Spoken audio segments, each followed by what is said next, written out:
Germany doesn't have as extensive a network of monorails compared to some other countries.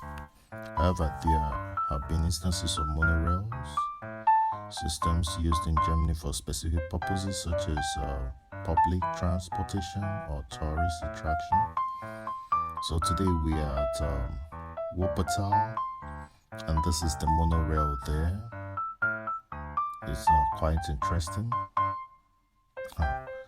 and beautiful sight to behold.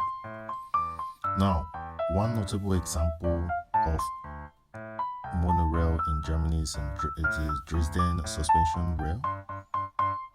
It's one of the oldest suspension railways. So you can also call this suspension railway.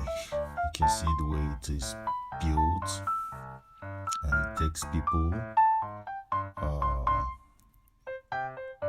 through distances. You can see right now we just got to the hardband half, and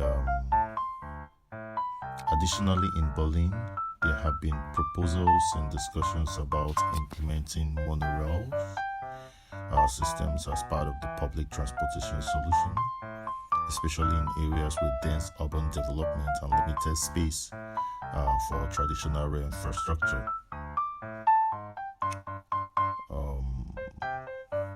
While monorail systems are not as widespread in Germany as in some other countries, they do exist in specific locations and serve various purposes, ranging from public transit to tourist attraction.